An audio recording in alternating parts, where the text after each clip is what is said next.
What's going on, guys? It's your boy CMB. Don't forget to subscribe to the channel, guys. Smash that like button and let's get into this one really quickly.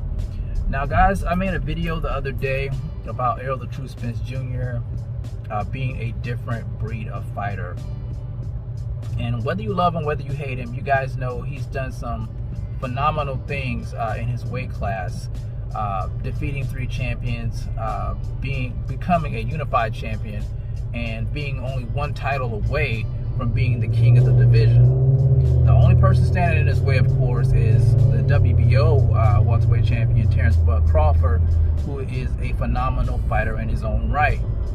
Now, I made an interesting observation kind of combing through the comment section of that video, and I noticed that a lot of the grassroots fans tend to lean more towards Errol Spence being victorious in the fight, whereas the peers of both fighters, some of the OG guys, some of the Hall of Famers, tend to lean more towards Terence Crawford winning the fight. And, you know, battle lines are being drawn, people are picking who they're picking. You know, that's just the nature of the sport. I'm still in the camp. I don't know who wins. Both of these guys have, you know, a special skill set that they bring to the table. They're different, but they're both special. They're both at the top of their game. So I just wanted to compare and contrast what both fighters bring to the table. So I want to start off with Errol Spence. You know, a lot of times you hear people say Errol Spence is a basic fighter. And honestly, that's not necessarily a bad thing. Look what he's been able to do by mastering the basics. He's been able to become a unified champion. And that's nothing to sneeze at. You guys know he has a laser-like jab. You guys know he's like to throw combinations. You guys know he invests a lot in the body. He has decent footwork. He has a high work rate, and he's strong, and on top of that, he has an iron chin. He's been able to do phenomenal things with him being a basic fighter. Whereas Terence Crawford, you guys know he's got something different there. He's got something a little bit more special.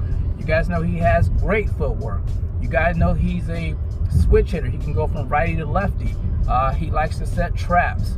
He has a high boxing IQ. He's not afraid to get in the pocket and bang with you. He's just an all-around, well-rounded fighter. But with that being said, I still don't know who wins this fight. This is one of those fights that, honestly, I think this will be a chess match. It might even be boring in the beginning because both of these guys who have these high skill sets don't want to make any mistakes because they both know what each other brings to the table. So don't be surprised if it's boring in the beginning. You know, they're going to have to figure each other out, and that's what makes it exciting, because you have 2 guys that are just levels above everybody else in that weight class.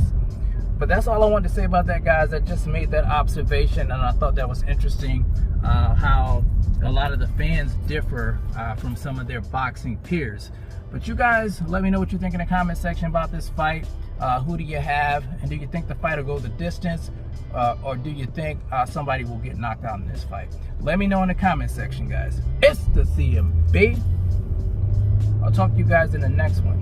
And I'm out. Peace.